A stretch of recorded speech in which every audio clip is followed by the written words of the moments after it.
Hello, everyone. It's coming up on 2 o'clock on the West Coast, 4 o'clock here in the Central Time Zone where I am currently in beautiful Lake Elmo, Minnesota. It's a new place for us here in the eastern suburbs of St. Paul, Minnesota, near the Wisconsin border. It's beautiful here.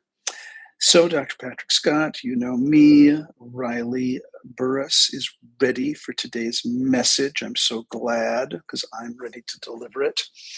Um, let's just jump right into it. And I apologize. I'm going to try to focus my microphone. My dishwasher is going off in the background, and it's a new dishwasher because this is a new house, and it may be really obnoxious. Um, so I'm going to see if I can focus my microphone so that you are not hearing it. Okay, there we go. It's going to be called voice isolation. Stand by. Yeah, cannot hear it. Awesome. We are good. So the question is, why is it when, well, several things. And Josh suggested that we talk about stillness today. So the biggest argument I get is I can't quiet my mind. I can't shut up. I have a class called STFU, which is just to shut the F up because, all roads lead to STFU if you're trying to get more spiritual or more connected or more grounded and less anxious and all that stuff. And so I'm finding increasingly people come to me in all forms and all shapes and sizes in therapy and coaching and classes and say, what do I do to shut this down? I mean, it's just so out of hand. A couple things are going on globally right now. A couple things.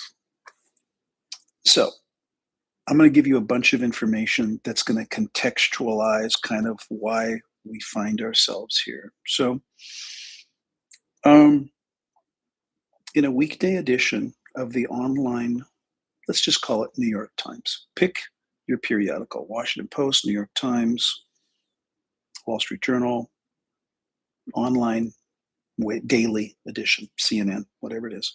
There is more information bit by bit than was available in all the world before 1750. So there's that.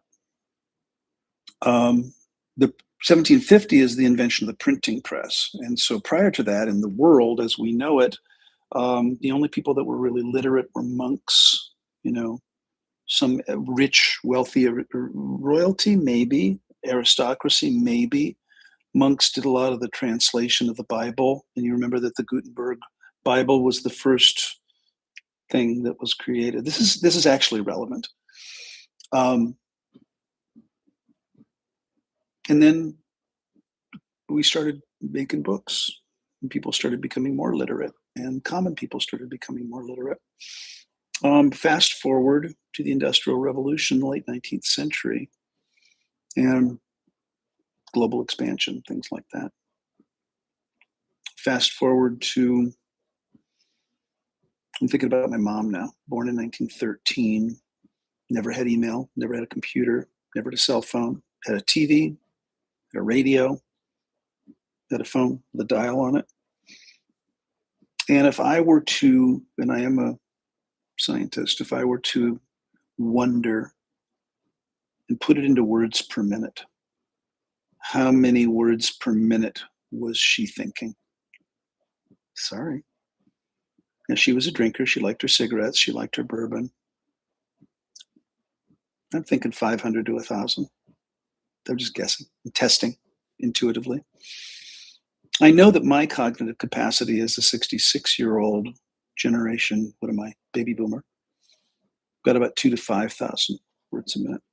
I did not grow up with a cell phone. I did not grow up with technology. I did not discover any technology at all until probably the mid-late 80s. I remember I started at a restaurant. I remember in like 1983, 84, I worked for a modeling agency in Germany, and they had a computer system that was quite revolutionary. Opened a restaurant in 1985 that had a Mac, the original Apple Macintosh, which was interesting to me, kind of a weird toy. We had a restaurant management system that was clunky but I was a restaurant manager also. And so you look at my brain, 2 to 5,000 words a minute. Those of you that are Generation X, millennial, and so on, the cognitive capacity of the human mind has increased exponentially since then. So now those of you that have kids who grew up with technology from birth, the internet's always been around as far as they're concerned. They've always had a phone or an iPad or a computer. My grandchildren, who are now 8 and 10, their father came to me. I have many grandchildren, but two of them, she says, I'm really concerned that my kids are addicted to the computer. I mean, all my kids want to do is play on the computer. They each have an iPad. They don't have phones, but they have laptops of dads that they use for school, and and I'm terribly afraid that they don't know anything else. Their whole world is online, and it seems like ancient history now, but the COVID put us all online. I can do this with you now. I wouldn't have done it necessarily 10 years ago because I'm now comfortable being online. I'm online most of the day. Most of us are online most of the day. Now you add to that social media, and I'm not complaining. This is not a complaint. It's not a judgment. It's not a citation of anybody doing anything wrong. This is just the evolution. Now, I believe my grandson, Mason, can probably process 50,000 words a minute. Now, this is rough. There's neuroscience behind this. I've done some research, and I haven't done the research. I've read. I've looked up some of these numbers. Understand that not only we talk spiritually of the vibration of the planet raising, and people are spiritually ascending, and which is great. The Schumann resonance and that kind of stuff. Also, the cognitive capacity of the brain, the human brain, is evolving, and we are evolving, and I'm evolving. I'm able to do things that I would never have imagined that I could do years ago in terms of cognitive capacity. And so, it's a interesting time. So if I look at my grandson, Mason, and he is 10, and he's a bright boy, he can process so much because, and hi, Chris. Chris is just on TV. He didn't know. And that's my son, Chris.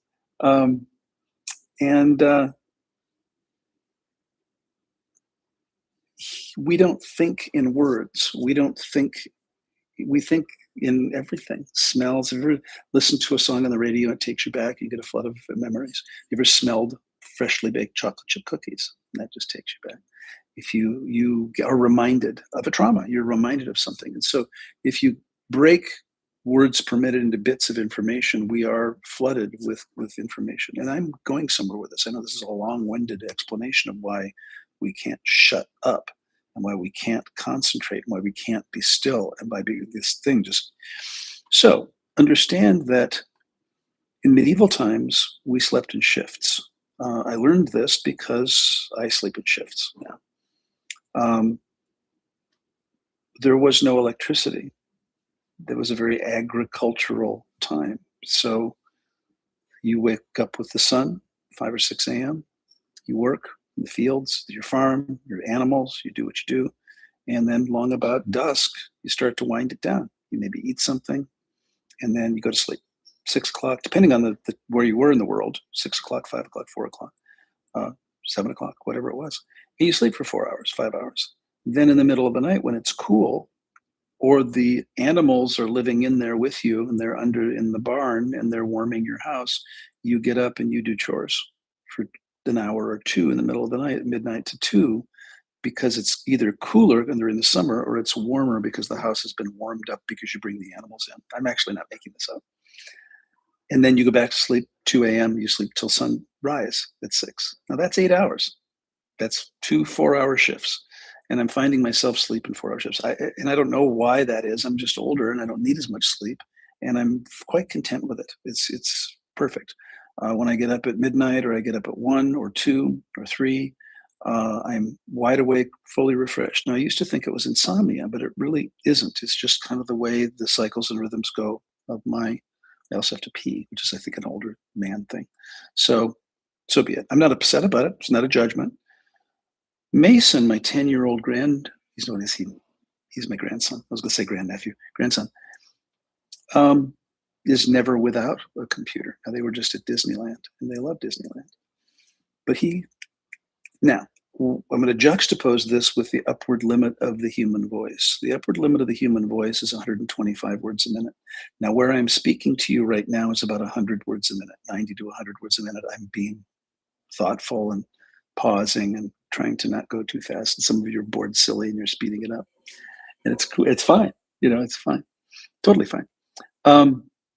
What chance do I have at 100 words a minute to reach Mason and capture his full attention?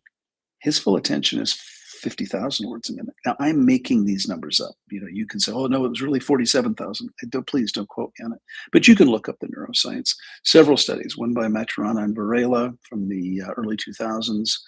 There are several. Csikszentmihalyi talks about flow, talks about what does it take to shut up. And I could quote dozens of theorists right now. I'm not going to. That's not the purpose of this talk. Purpose of this talk is, how do you shut up? How do you get still? How do you manage this? And so the idea is that no matter how interesting I may be, no matter how interesting you may be to your kids or your grandkids, you're never, and I'm sorry, I mean no disrespect, and this isn't a judgment, this is just a fact. You can't possibly speak in a way, well, that's not true. You can't speak quick enough to capture their whole attention. You don't want their whole attention. In fact, theorists right now in the realm of listening and human communication are saying that true listening is really about 5%.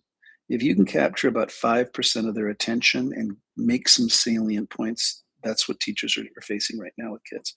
Because understand, the world of video gaming, the world of the social media world, and I'm in it too. Here I am on YouTube.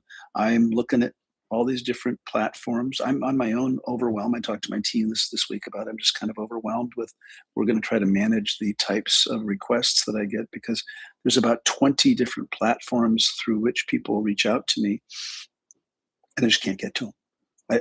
I can't.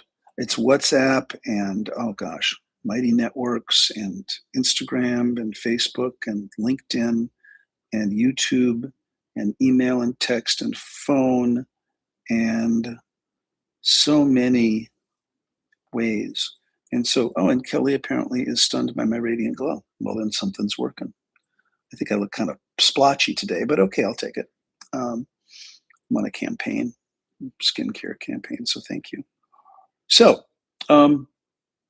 my team, when I say I'm overwhelmed with too much information coming in, I can't manage it all, they look at me like, old man, dude, really? What's the big deal? Well, the big deal is I'm trying to work, and then I'm trying to navigate requests and suggestions and things from lots of different people, and places in the world. My friends in Europe and Japan and Australia will say, I can't use Instagram, or I can't use whatever platform it is. I need to use WhatsApp, or I need to use Telegram. That's another one. And okay, I need to use Facebook Messenger because I can't email you, or I can't text you because my phone is international, and so on. And so there's lots of reasons why we use all these different platforms. Now,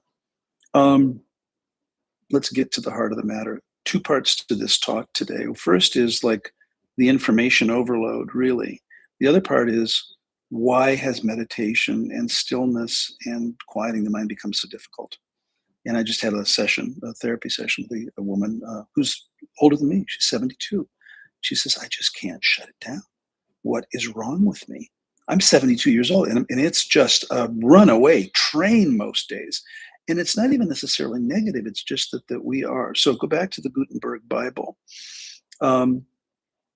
There were some things in the 90s that happened.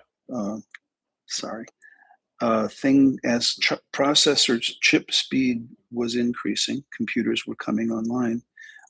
There was a guy named Gordon Moore, and he quoted this thing called Moore's Law, Moore. His name was Moore.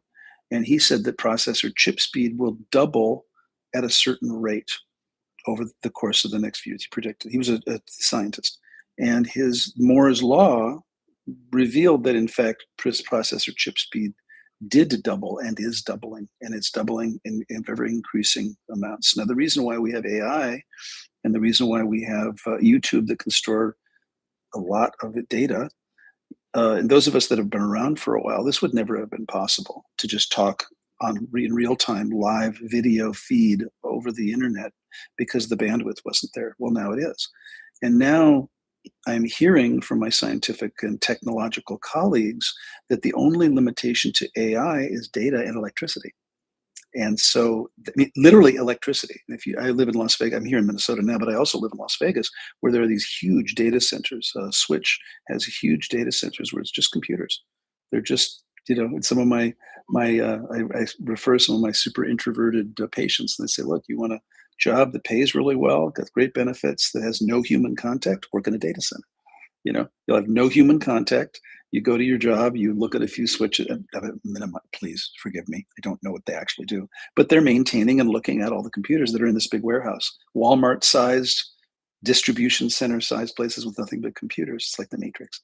And this is, and Candy Smith is here saying, nice to see you again. It's nice to see you. So, a lot of information. So we've stopped talking about Moore's law in terms of processor chip speed because it's just irrelevant now. It's just going faster and faster and faster. Josh and I, Josh, recently we were buying SD cards, and I forget, I think they were 125 gigabytes on a thing literally this big. I mean, quite literally that big, little tiny chip, 125 gigabytes, 250 gigabytes for a few dollars. I mean, it's nuts.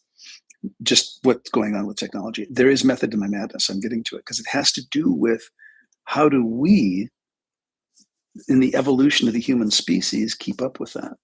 And how do we manage our heads with ever increasing amounts of information? Now, another theorist, Price Pritchett, in the 90s, wrote a series of books. Really cool little books. You can look him up, Pritchett, Price Pritchett. He has since passed away, but he said that up against this technological advancement, the amount of available information in the world is doubling at a rate. And we stopped counting at every 90 days, I think. They just figured that, and now listen to me.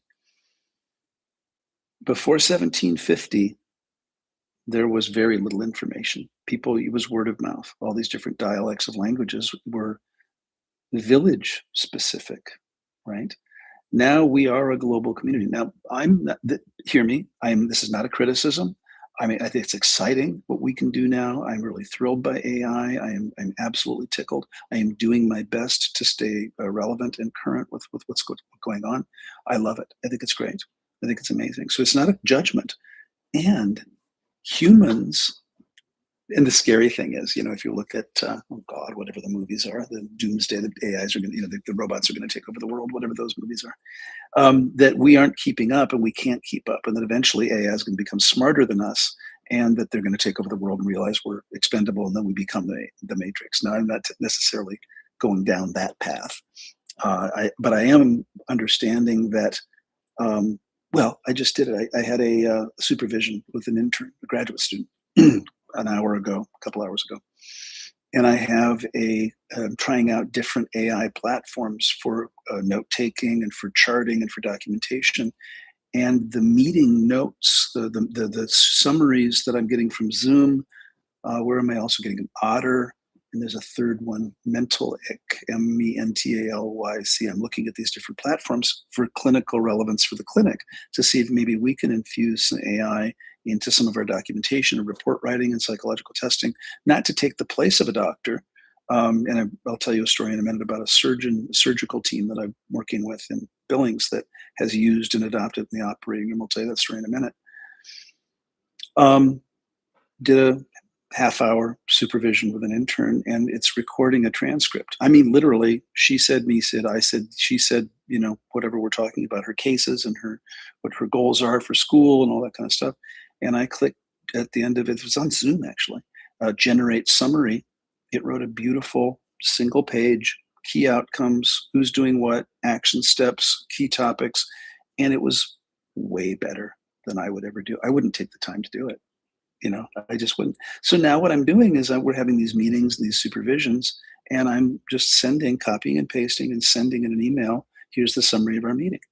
And it's happening also with my clinical sessions, with my psychotherapy sessions. And as long as we protect the data and that it's not open to the public and we protect the privacy, it's totally fine. And it's really kind of exciting. So in the operating rooms at Billings Clinic, they have been piloting an AI system for general surgery. And if you're from Billings Clinic and you watch this, it may be really old news now. So forgive me if I get some of the facts. But I had some surgeons in my classes the last few years where I'm just going to use an appendectomy, the removal of an appendix as a general surgical technique that's pretty common. People need their appendixes or appendices removed on occasion.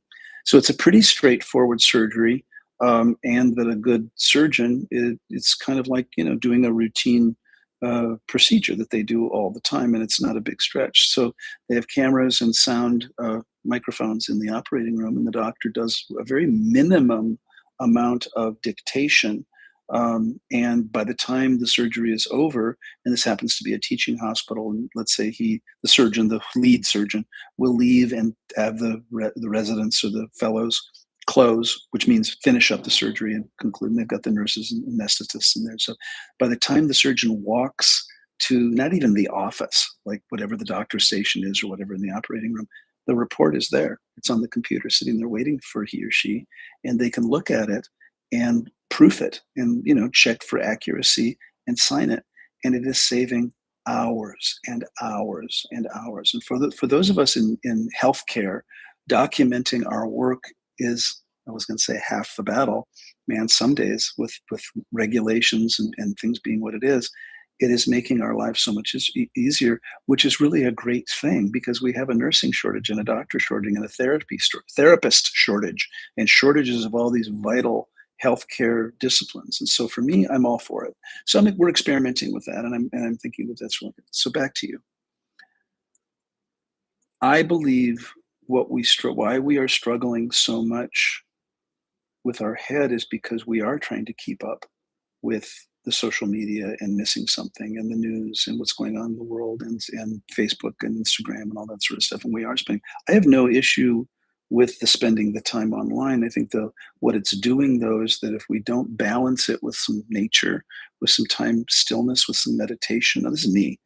Meditation, stillness, getting in nature, exercise, healthy habits, I think we can become, pretty obsessed. And I know I'm, a pretty addictive person, having been 500 pounds.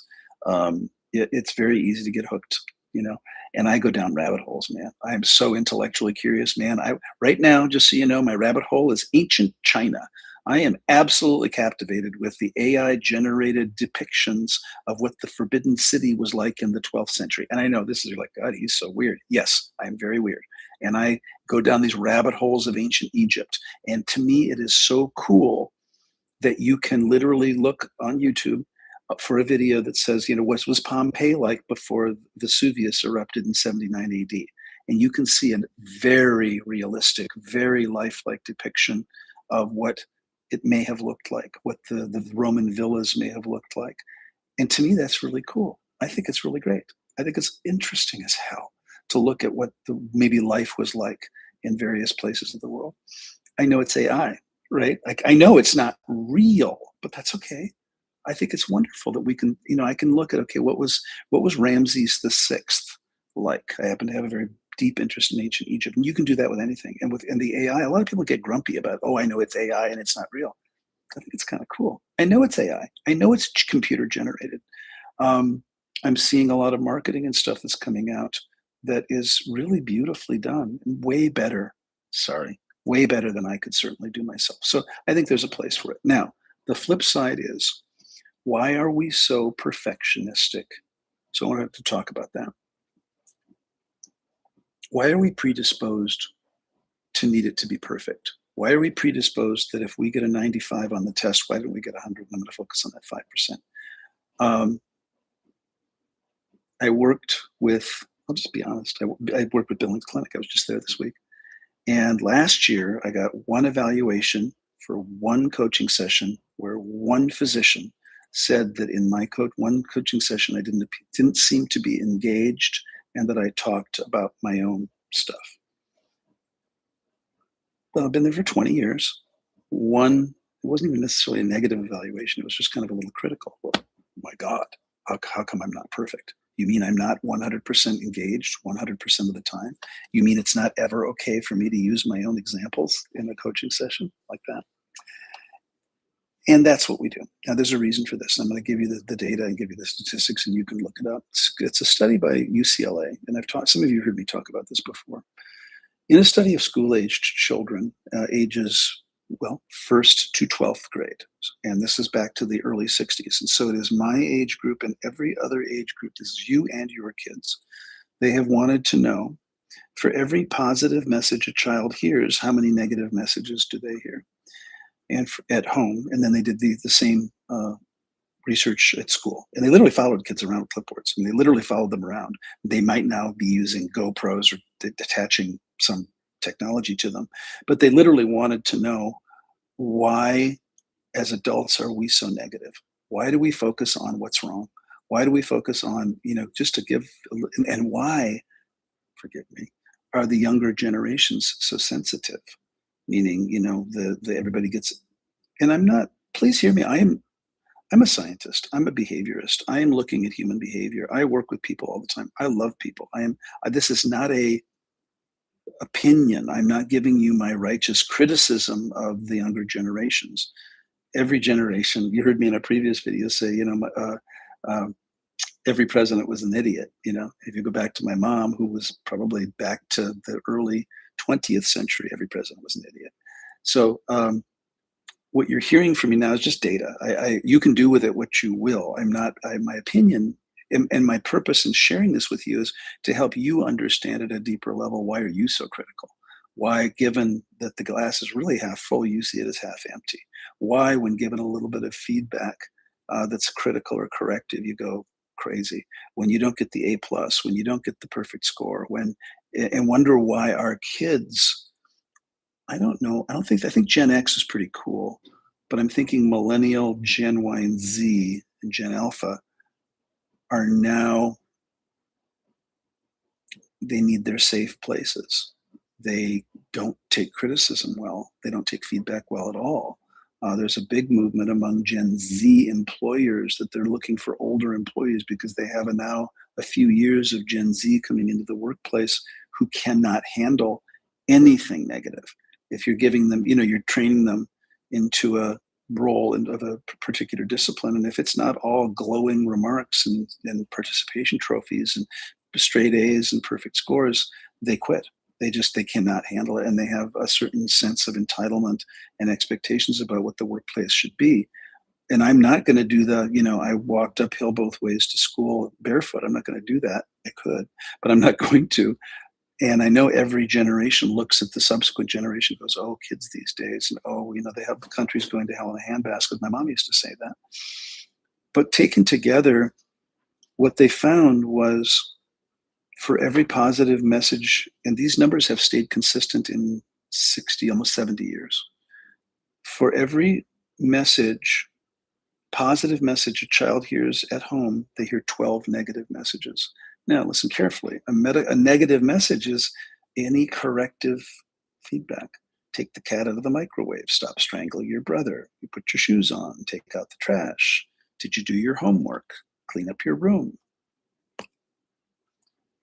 Now that's 12-1. So every attaboy, good job, boy, you're so great, I love you so much, they hear 12 negative messages.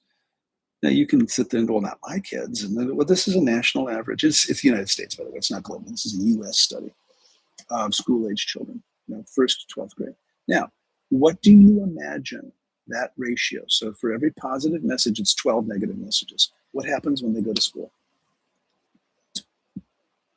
What's the ratio? So if you think about your first grader, your second grader, your third grader, now all of a sudden it's an open forum. They have peers, they have older kids, they have younger kids, they have teachers, they have school staff, they have bus drivers, they have crosswalk attendants, they have a whole host of new people to try to correct their behavior. I will tell you, it goes up to 18.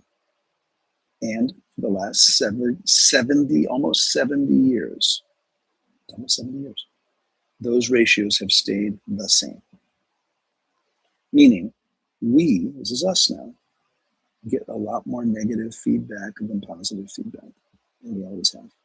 We hear much more about how we're not doing it, how we're not good enough, how we're not perfect, how we need to correct this, correct that, fix this, do that, and that kind of thing. And so now that juxtaposed with how do I say this, a cyber world or an internet world or a video gaming world where it's pretty nice. You know, it's pretty nice, those video games. Now, the cool thing about video games, and I am not an opponent of video games, I play them. My son plays them, the one you just saw slither by, he just got on from there. You don't always win. You lose, you get killed, you know, in World of Warcraft or in, you know, Call of Duty, or you die multiple times. And the kids know that it's fake, it's not real. But there is some meditative, calming, reassuring thing that happens with that controller in the presence of a video game where they're uh, uh, waging battle or doing whatever it is in these video games. It's actually very therapeutic to a point. There is a lot of diminishing returns. So now, bring it full circle for you. I believe that all of this taken together is some of the reason why we are having such a hard time shutting up and being quiet.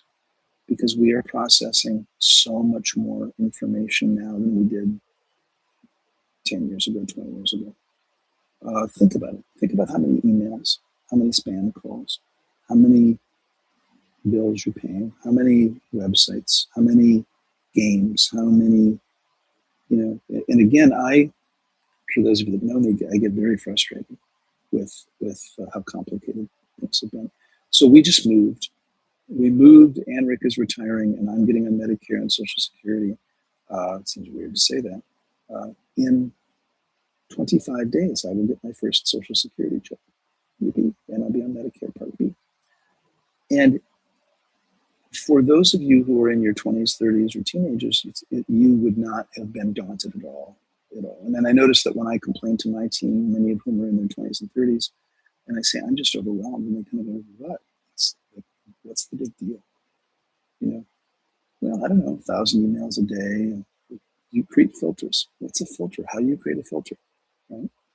What do you trust? I will sometimes get an email thinking it's legit, and I will send it to my team and say, is this legit? You know, and they'll say, no, you can't tell that it's spam. You can't detect that it's spam. You really? With all your smart, no, I can't tell. It's from it's got a logo. It looks like a viable business. It looks like a business that's a vendor of ours. They're asking for a payment, or they're asking us to buy something. You know, and so, and I don't know how many other. Now, I'm luckily, knock on wood, I have had fraud, and I have had my bank cleaned out. You know, and I don't think you get through life without getting. You get really wise really quickly when you lose a bunch of money to a fraudster. Anyway, what I think is going on is that people are spending way more time, not a judgment, with their inner world, which I think is great as it relates to their inner world on the internet. And that can be overwhelming. Couple that with, if you spend a lot of time ingesting news or ingesting negativity, it can be pretty depressing. And so you've heard me talk before about how you manage yourself and how you manage what you take in. I love Puppy, and I think that because everything is on the internet and because we have access to basically all the world's knowledge, everything that's ever been created, and really, you know, within reason. I mean, obviously there's stuff that has been lost, but we have access to so much information that we at our fingertips, you know, and I'm doing it too. I mean, there's a concern among educators that we are dumbing down as a society or as a species because we don't really have to retain anything anymore. Think about it. You know, you can use GPS to get anywhere. Where did I drive? I drove somewhere this week. Oh, it was in Montana. I was in Billings, Montana, and I was going to the training site, which is about 15 minutes from the hotel I stay in. And just to test myself, I didn't use GPS. I've been going there for 20 years. You'd think I would know it really. And I had to think about it. Oh, you know, which lane do I need to be in? And we don't need to think. I'm wondering, and I'm very curious about that not needing to think, if that's going to lead us into not thinking so much. I don't have an answer to why we are so ruminating and ruminative and critical and self-critical. I want to conclude today by talking about what happens in the stillness. What happens when we shut up? What can happen? And I literally gave a directive to that 72-year-old a moment ago. And I said, I need you to just shut up for 5 minutes a day. How about you start there? Because she's anxious and she's having just runaway train. And she's 72. And I said, how about you just start with 5 minutes? Listen to a recording. I will send you recordings. I have thousands of them that I've made, meditative, hypnosis, kinds of things. And that was a struggle. She goes, I don't know if I can. And I said, well, I can't help you. If you can't shut up for 5 minutes, then you have a new problem. So you've heard me say that I believe all of us at this point in our incarnation should have a foundational daily practice. I do. I'm just as guilty. I'm just as guilty of consuming lots of media. I look forward to my TikTok time. I look forward to my Facebook time. I look forward to my Instagram time. I look forward to watching videos about ancient China or kitties or puppies. I love this is funny. So, I teach Huna, and we're teaching level 2 Huna this last February, and I had a 9-year-old in the class. A 9-year-old, he was awesome. And I like animal videos. Sorry, I like the ones with the cheetahs and the kitties and the doggies, and I love the service animals, and I love the ones where the tigers are tame and that there's the animal sanctuary and the handler goes up and boop, boop, boops them on the nose. Love those. And so I'm with the 9-year-old on a break, and he comes and he was very curious about all this. He's there with his parents, just parents and older sister. And I'm looking, I said, oh, look. And it was one of these photo safari videos with a land, what are they called? Land cruisers, and a lion, male lion with crawls into the Land Rover and cuddles with the tourists. And I said, isn't that cool? He goes, that, and he was this deadpan. He goes, that's not real. And I went, what? He goes, that's AI. I went, no, that's a cute kitty. He goes, no, it's not. It will kill you. This is a 9-year-old. So the 9-year-old is looking at me. He goes, really? Dude, you think that's real? I went, isn't it? He goes, and he just he didn't know what to do.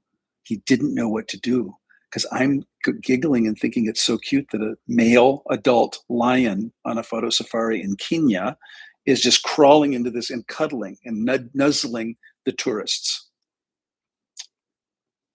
And then what he did, which was a great tutorial, he goes, okay. And then he goes, can I have your computer? I have a laptop. He goes, let me show you. And he took the computer. It was so brilliant.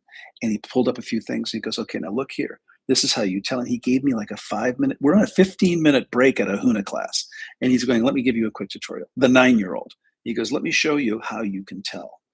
And he pulled up some other animal videos where it's very clear, and some of the other videos that weren't very good, where the lion or the cheetah or the tiger or the leopard or the big cat or the elephant or the giraffe or whatever it is literally going through the side of the truck, and that it's just not as well done graphically. And he said, that's what you want to look for. And I said, so it's not real? He goes, no, it's not real. But then I still like looking at them because it's a nice sci-fi. I mean, I love the one. Now, there's one that I think is real, where the family of cheetahs, it's a game, what it would be, a game preserve worker, game warden, I don't know, on an animal sanctuary, big place in Africa. And the guy tents, and he's got a camera on at night, and a family of cheetahs, because it's cold, crawl, and he leaves the tent open, and they crawl, 3 of them, 3 cheetahs, like a mom or a dad, I don't know the relationship, and they come in the tent and they snuggle up with the guy and they sleep with them, and he just films it. And I think that's real. But he has a disclaimer: do not do this. These are wild animals. I've been around them their whole life. They've known me since they were, this big. I helped bottle feed them. They're now have been released into the wild. This isn't even really the wild. It's a sanctuary and a game preserve where, and anyway, so my point, it's a long diatribe. I'm so sorry. I think we need to be careful about what we look at, but if you get joy out of this stuff, that's great. But I would like you to also get joy out of shutting up. Also get joy out of meditation. Now, meditation takes three forms. Well, two primary forms. With seed and without seed. With seed is with a mantra, a chant, song, prayer, listening to something, the Calm app, the Brainwave app, binaural beats, something that's going to help you focus your attention. Affirmations. I just got recommended a new app called I Am, which I really like. I've been doing. It's an affirmation app, and it's free. You can look it up. I Am. I just downloaded that. I really like it. There's, of course, the Calm app that's been around. There's the one called Brainwave, which actually does the binaural beats, and you have to pay for that one. And there's some of those. So if you are new to meditation, don't think you're going to be a Zen monk and sit in the lotus position with the saffron robes and, generate the heat in Tibet. Just cut yourself some slack. There is a book called I Am by Richard Falco. Thank you. And I'm making, hi, Margot Hecht. I'm just trying to, yes, us boomers rock. We rock on. We are still relevant, Margot. We're handsome and cute as hell, too. So, two kinds of meditation. The one without seed is the Zen tradition where you just quiet the mind. Like that's simple. So I recommend that you start with an app. You start, Kelly finds great use in the app. I think the other thing that we do with our perfectionistic thing, and we do this with yoga, we do it with Reiki, I do it with psychic readings, I do it with, therapy and coaching. It's like, it needs to be perfect. And if you've ever done yoga, and I've been a student of yoga my whole life, I don't practice it very much. I'm not very flexible, but I've always hold that beginner's mind.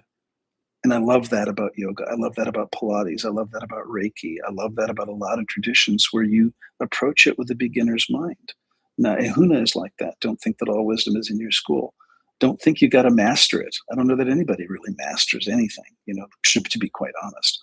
So approach meditation and quieting your mind. Start with 5 minutes, start with 3 minutes, set a timer. I do it with kids in session where I just set a 2 or 3 minute timer. Because kids come to me now and they've heard about me or they've watched my stuff on TV and they want to know how do they meditate, which I think is awesome. So just shut up. And your mind naturally is going to do things. There is an awkwardness in the silence. There's an awkwardness. I don't want to put that on you. People describe to me that they feel very uncomfortable. There are people that need to have sound around them all the time. They need to have a white noise fan. They need to have the TV on. They need to have the radio on. They need to have something stimulating all the time. What I do know is that with practice, we can quiet the mind. We don't shut off the mind. And this is really important that you hear this. Some people do come to me and they say, well, how do I turn it off? Can we just shut this down? I don't think you can. I have not been able to. I think you can turn the volume down on your thinking. And I think you can increase more space between the thoughts so you can enjoy periods of stillness and silence. And then the recommendation I have, and I'm going to keep it really simple. I don't want to get too in the weeds with this. Give yourself some grace, cut yourself some slack, and start with 5 minutes. And then as you notice a thought coming in, just say hello to it and let it go. You don't need to talk to it. You don't need to engage with it. You don't need to think about it. You just say, oh, there's a thought. And just observe it. In Huna, we have the Healani meditation, which is a meditation on the light. I do transcendental meditation, which is with a mantra. There's primordial sound meditation, which is also with a mantra. It's the meditation created by Deepak Chopra. The form is not as important as your intention to just slow yourself down. The benefits are widely documented in literature. I'm not going to even go into that. And I just find that the more I dedicate at least 20 minutes once a day, I used to do 20 minutes twice a day. Now I'm as committed to my release work and forgiveness, Ho'oponopono, as I am to meditation. And I find that when I get more stressed out and overwhelmed and I'm traveling a lot, I meditate a lot on planes. I have these. These are lifesavers for me. Because I am I'm very attractive to screaming children, screaming toddlers. Just love me. They love to get in my lap. They'd love to play peekaboo for 5 hours on the flight. And I find that and if you don't have any noise canceling headphones, I say invest in a pair. And they are different than AirPods and earbuds because they will truly block out. Now there's a setting on, these are Apple AirPods Max is what they're called, AirPods Max. There's a button right here where if I need to hear something, I can press the button and it'll be completely transparent. I will hear everything around. When I hit the button again, it just deadens any noise whatsoever. So I recommend a nice pair and I'm talking over the ear. You want silence. You want to be able to shut the outside world out. Obviously, not while you're driving or operating heavy machinery. Got all these disclaimers. So start it, and give yourself some grace. It's never perfect, and then it's always perfect. Close with a story. During one of my hot yoga, I tried hot yoga. I didn't do Bikram, which is a brand. One of my friends in Japan was a Bikram teacher. Bikram is a name of a man who founded a version of yoga. Well, never mind. His yoga, the Bikram method, is a hot, in a hot room kind of thing. Well, there was this organization called Vegas Hot Yoga years ago, and I went to it, and because I was recommended to do it, and I had done yoga, and it didn't go well. I bought a package of 5. You buy a certain number of sessions, and I'm there and I look around, and you may not know this, but I was the psychotherapist for Cirque du Soleil in Las Vegas in the early 2000s because I speak French. And so they would send their artists to me to work on their relationships and coaching and, their relationships with each other, not their personal relationships, but just to business type coaching. And I looked around and it looked like the whole class was Cirque du Soleil. I mean, these were like size 0 women and little, buff guys, and me. And at that time I was probably 300 pounds. And it didn't go well. And so after 3 hot yoga sessions and me throwing up at every single one, now I did get to the bathroom, just so you know, but the heat was so overpowering, and doing the sun salutation and doing the downward facing dog and the head, my delicate temple did not handle hot yoga very well. And so I did make it to the bathroom. I didn't throw up in public or anything like that, but I elected that hot yoga is not for me. And I have to tell you, it killed me to not use those other sessions because I paid for them, and to actually surrender to it and realize that's just not something that I'm going to do. Now, I might be able, I'm slimmer now, maybe I could do it, but I'm not so interested in it. I have a little bit of a trauma response to hot yoga, to be honest. I did a marathon once in my 20s, early 20s. I was teaching, and I was at school, and I was there for the summer teaching music, and all the other teachers, not all the other teachers, many of the teachers were runners. I had never been a runner. It was really boring. I started running. They challenged me to do a marathon. I did a marathon, and it cured me of any desire to do a marathon. So you may have had those experiences where you get gung-ho, rah-rah, and you're going to do something, and then that you learn by virtue of what you do that's just not for you. Now, meditation, I do have people that say that they can't, and I don't believe that. I think everybody can. Just like I have people that say that they can't be hypnotized. I believe everybody can be hypnotized. If you have ever driven a car and not known how you've gotten home, you've been hypnotized. If you've ever sat in a movie and not noticed the passage of time, you've been hypnotized. If you've ever read a book and gotten so engrossed in it that was a page turner that, you'd read a bunch of chapters and you don't notice the passage of time, you've been hypnotized. And so whether we say, I'm going to see if I can think of as many words as I can: hypnosis, hypnotherapy, trance, meditation, guided imagery, visualization, imagination, relaxation, and so on. It's all the same thing. So if you don't like the word meditation, great. How about you just relax for 5 minutes and shut up? If you don't like the word relax, how about you go into trance for 5 minutes and focus on something, or listen to a calm app or whatever. But the operative thing, and I'll conclude today with it, all roads lead to shutting the F up. Shut up. Stop talking. Stop thinking. Stop analyzing. Stop needing to know. Stop questioning. At least for 5 minutes. Can't you give yourself a break for 5 minutes? And so that's my challenge to you. coming up here next week, I'm really excited. So teaching 3 classes next weekend. Friday night is in San Diego. It's Friday afternoon is Realm Travel Register readings, psychic readings, for 4-5 hours, something like that. Saturday, Sunday is the STFU class. Information is on drpatrickscott.com. We have 2 seats left for our level 3 training. Margot is going to be there in July. It's July 15th to the 19th in San Diego.